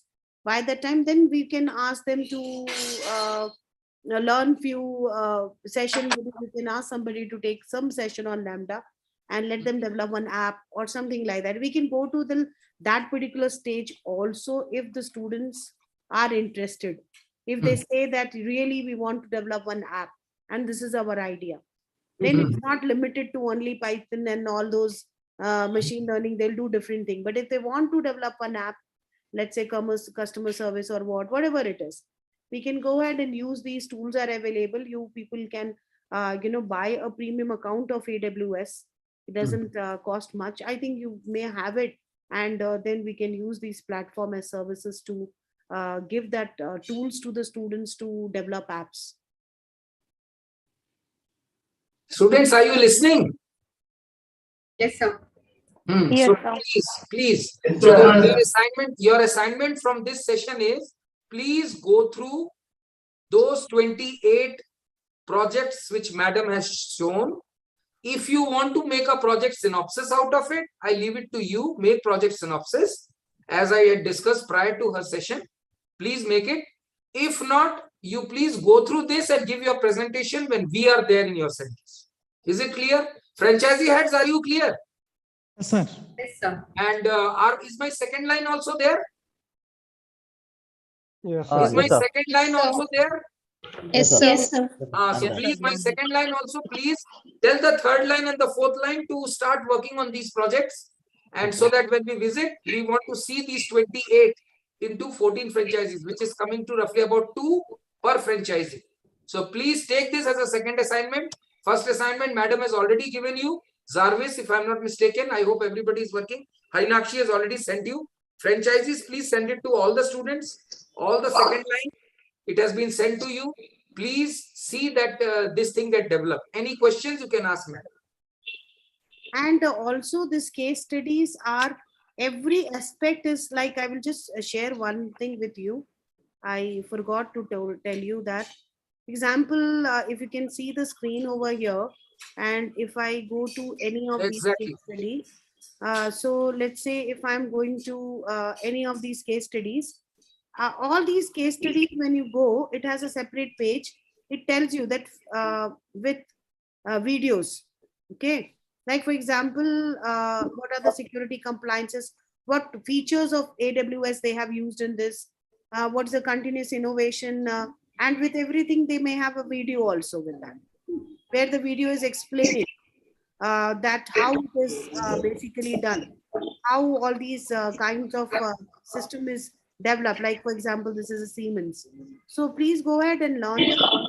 This is going to give you a lot of help, students. So from my side, today's session is over. If there's any question, I can stay.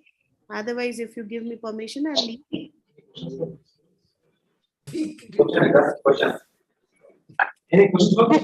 Hello, ma'am. Yeah. Hello. Can I ask one question, ma'am? Yeah, tell me. Ma'am, what is biotech HIPAA cloud computing, ma'am? Can you just write in the chat box, because I'm not able to understand what you said. Is there any question from you? Voice is, can I just put in the chat box? Biotech something you said.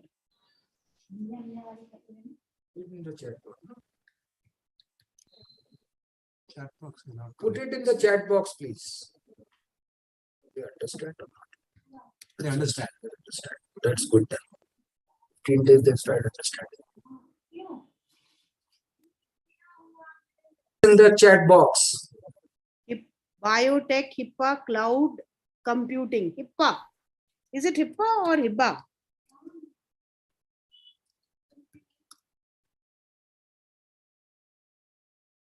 I want to know, is it, I think spelling mistake is there. HIBA it should be.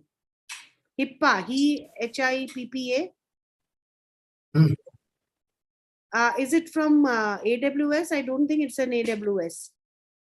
I think it's something related to cybersecurity or infrastructure or VPN. What I know is it is VPN. Sorry to interrupt, ma'am. Let me explain what HIPAA is. HIPAA is related to the the standards of the healthcare industry. So what we do is when we develop a healthcare information system, this is Altaf life faculty. Altaf. Carry on, Altaf. So this HIPAA means how we do the certification for any industry, like that for the healthcare. There is something called HIPAA. The forms to be. There is a kind of a form for healthcare industry. For example, in the fintech, there is something called PCI DSS for the payment security. Kind like for the HIPAA, HIPAA is a kind for the healthcare information where we have to follow certain standard while you are developing the healthcare information system. So to happen this, to make this one, this the healthcare to have a proper standard, the international standard or how the systems is built, we will be building on the HIL version 7. This is the current standard, the industry standard as of now. HIL we will be doing it. So that is related to the HIPAA. And what the student asked here about the biotech, I am not aware. Like biotech is different, and the healthcare standards comes in a different vertical, I believe.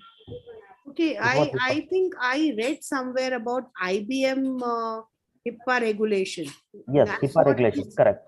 So, HIPAA regulation. HIPAA it's regulations, related yes, correct. into data breaching and privacy issues. Yes.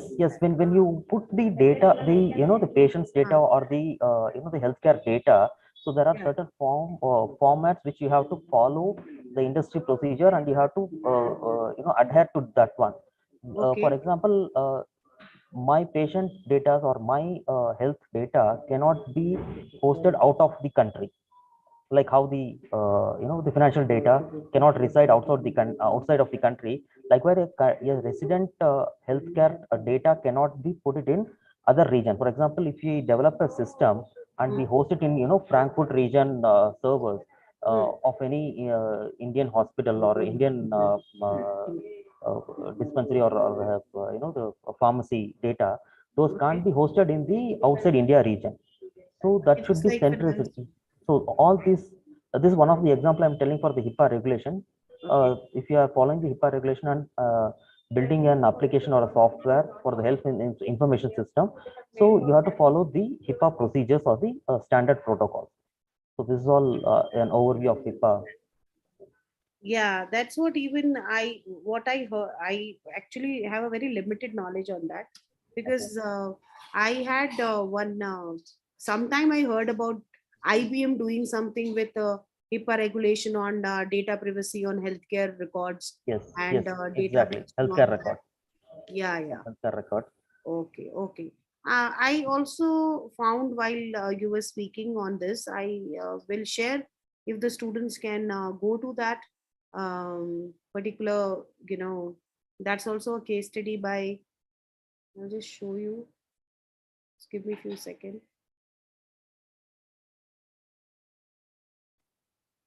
I think this is what the student was talking about. So this is like HIPAA, health insurance portability and accountability, the US Congress in 1996. So this is showing about how IBM cloud computing is actually serving that, and you can do that. So maybe this particular site can be helpful for that student.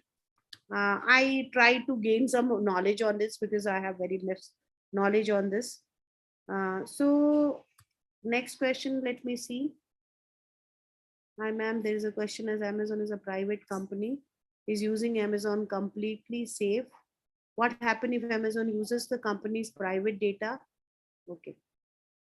Now see it's Shrishti, that the problem is that the Amazon, one of the major service or subsidiary is AWS, where the major job is not, see, they have a various subsidiary. One is major is e-commerce, and then is a AWS cloud computing services.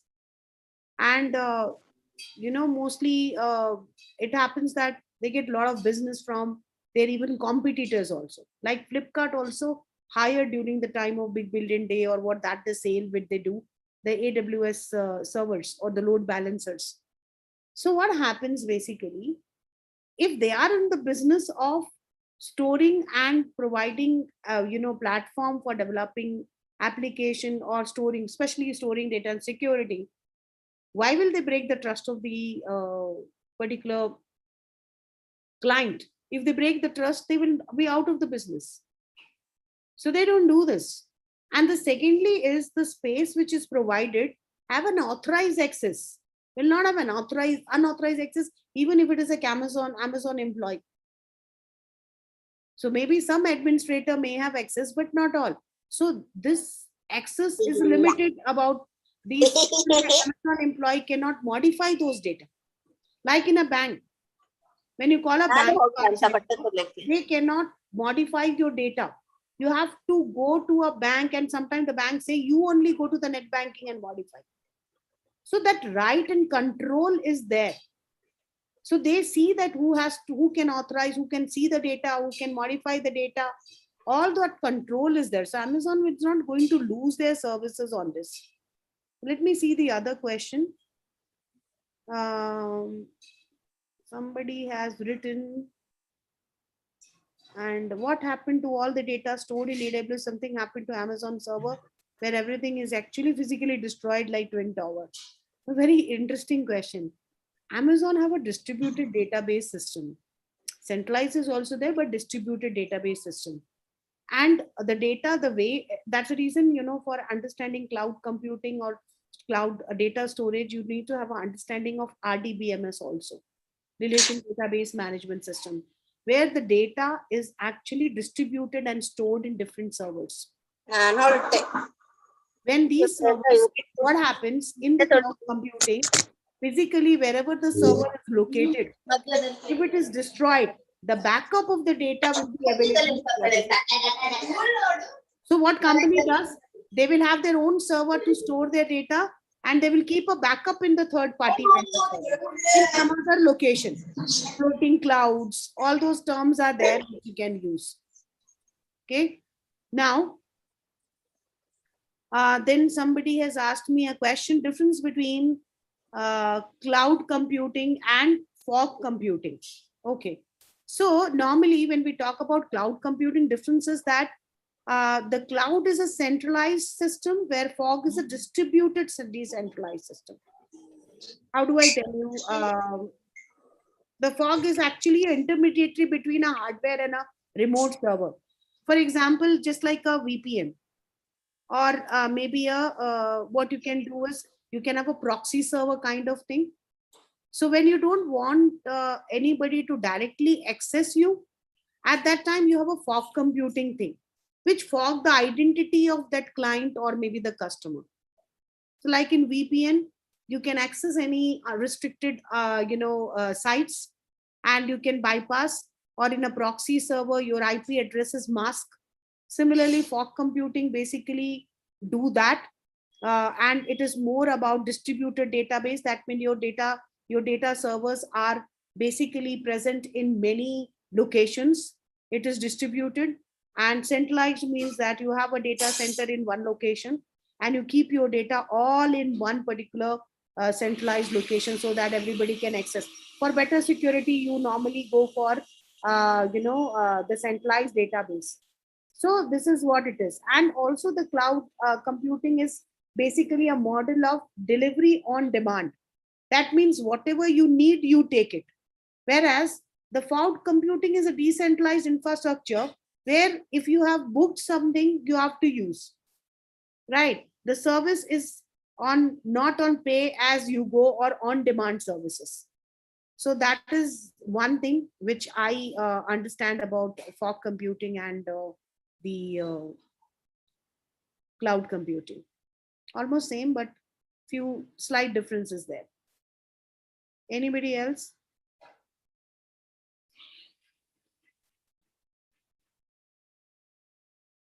Okay, it rises in my mind. So I am asking this, how the AWS provide cloud services. Does they have their own cloud as a space? I want to know if there is any connection between real cloud and cloud server. Actually, I'm not able to understand this question. AWS provide, I will read the question again. Rise, I am asking how the AWS provide cloud service. How they provide means it is through internet, right? Internet is the connection point. They have their own cloud as a space? For what? To store their own data. Obviously, they'll have their own cloud, dedicated private cloud for Amazon e-commerce services, or if Amazon has a lot of other companies. Jeff Bezos has Blue Origin as one of the space venture companies. So many other things they have. So maybe they have their own dedicated private cloud to store their own data. Is there any connection between real cloud and cloud server? What does that mean? I have not understood that question. Maybe my incapability to understand. Any other questions? So students, what I will like to do is you can also post question to me, to Harinakshi ma'am, and all those query can come to me. I told in all sessions. And then maybe the next session, even if I have little idea, I will try to do research and come out with better example for you and tell you that. And I'll focus on that. So some more questions, ma'am, where cloud computing is used in AI. Okay, this session, AI and cloud computing, AI feature and machine learning and Python feature in cloud computing, we can take in the next session. AI with Python, we can make virtual assistant. Yes. I already told you. AWS, yes, you can use. But the code which I have given and the thing which I have given, see, AWS will also have access to open source, and open source, developing tools also will have access directly to you. So you decide what you want to do. But AWS normally people use when they want to use certain kind of a tool which are on cost, which are not open source, which are not free. Okay, right then. See you in the next session. And please, if you have any kind of a query, send it to your trainer, then it will come to me. All can be put into one file and sent to me. Then maybe the next session I can answer that query to you. Okay, bye. You all have a nice weekend. So sir, I am leaving now. You're muted. You can just open it. Thank you, ma'am. Thank you very much. You want to say something? Thank you. So, ma'am, today's assignment, correct me. It is those 28, this which you have given. We are dividing it, and which will come to you by the next class. We'll try to give you in the next class their inputs, and then you kindly let us know in what fashion you want an improvement further. Okay. I think thanks a lot for your time. Franchisees and students, please hold on. Ma'am can leave. No issues, ma'am. Thank you very much once again. Yeah. Franchisee, are you clear on the assignment for the day? Yes, sir. Yes, sir. Now the yes, sir means now we have to start seeing now.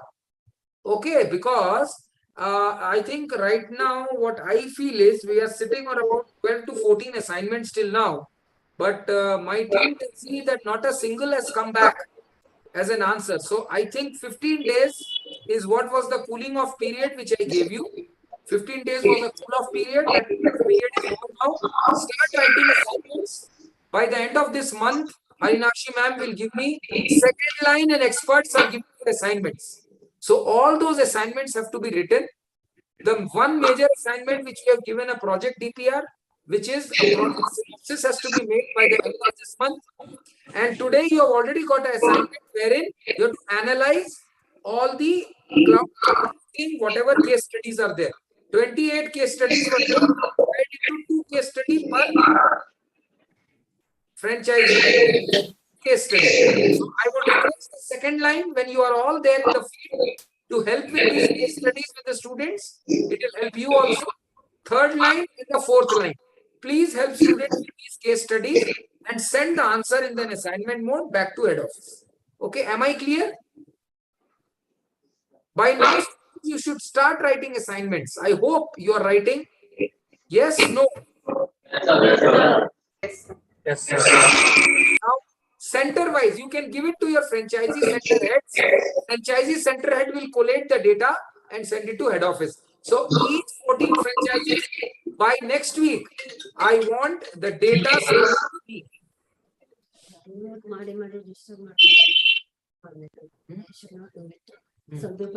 Okay, in between, what I find in today's session, that there was a lot of disturbance in between. People are talking, maybe those people who are attending from home, tell your home people also that a session is going on, or you go to a room which is undisturbed and take up a session. If you are operating from home, or if you are operating from your office, go to a point where there is no disturbance. Because what happens is these experts get irritated. As madam got irritated and she kept quiet, and then she said that, I think somebody was telling something about the company. So all these individual criticisms of the company should not be given in these sessions. They are not supposed to know. Experts are not supposed to know what are the individual criticisms. If you have a problem with QNX, you can always tell your franchisee heads. Your franchisee heads can post to us. Let me tell you, in QNX head office, we are open to criticisms. If it is a constructive criticism, let me tell you. So if it's a constructive criticism, please tell us. We will try to definitely look into that. And we see, our basic objective is to give you the best. So we would give you to the best in training. Try to do a good job. It will only help up in getting you placed better. Okay. So start writing assignments now. You have 15 days with you. By July end, I would like to see my 9 people, which is my second line, my 4 experts, which is my first line. I basically modulate the assignment. So I am not giving right now in the month of July, but when I come in month of August, my assignments will start, because my assignments need some amount of studies. So that is why I'm not giving you any assignment in July, but August onwards, I will start connecting it with interview diplomacy. Whatever you are learning from August, I will convert it into interview questions, and I'm going to bounce it back to you. So my sessions are going to be interview oriented sessions, okay, which many of the students want, but not now. Now you should learn the subject. Learn the subject in the month of July, finish the assignments by July 31st. August onwards, those assignments I will read here in head office. When me and DO sir comes to the center, we will do the sessions on interview diplomacy based on project synopsis. Are you clear? So this is how the whole teaching process will go.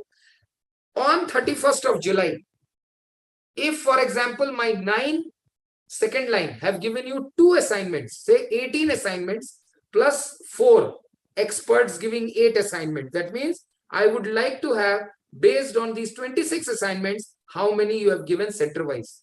Now if any center student is not giving assignments, it is directly a responsibility of the second line. More than the second line, it is a responsibility of the third line and the fourth line and the franchisee heads. Franchisee head, your only duty is to find out whether the assignments they are writing and your faculties are helping them with this. If you can do this job in the month of July, you've done a fairly good job. My second line, when they reach you, start introducing yourself, as Dio sir has told. Let us start talking. Students, you start talking now.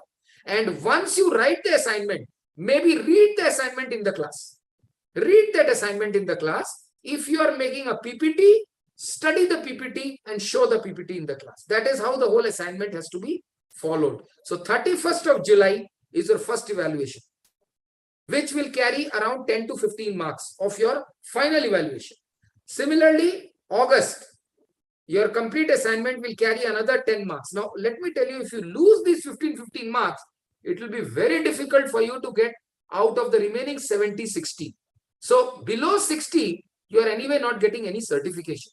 So please understand. One thing, below 80% attendance, you are completely out of placement. We are not guaranteeing you placement at all. So minimum attendance is 80% for the session, offline as well as online. Online sessions, Your center head will know who are the students who have attended, please. And your biometric, every student, I told they have to have a registration on biometric. So biometric registration you should please put on for my second line, third line and fourth line along with students. So that biometric report which comes every month end will give me the attendance sheet. Anything which is not a part of biometric will not be considered as attendance. Any questions? Any questions? Rajeshwari here. Yes, please.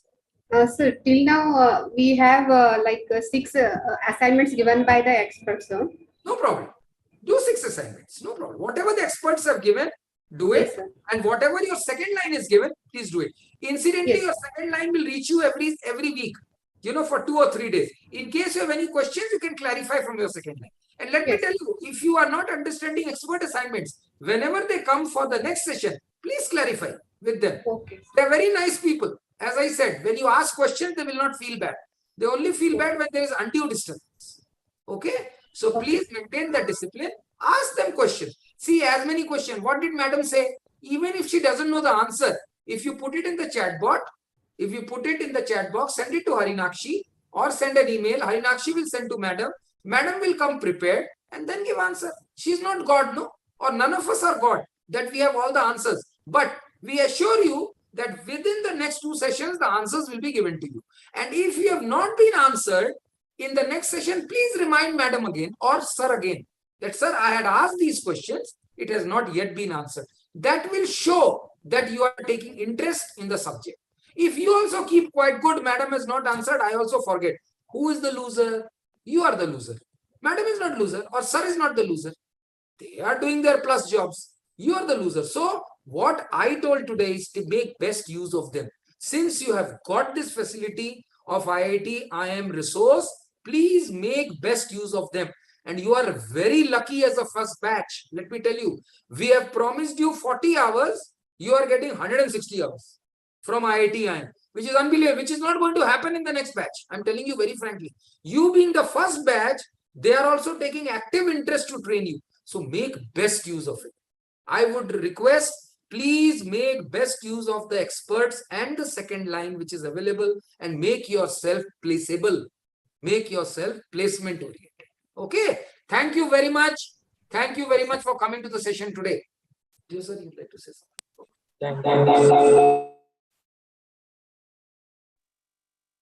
Thank you, sir. Thank you. Thank you, sir. Thank you, sir. Thank you. Thank you. Thank you, sir. Thank you very much. Thank you.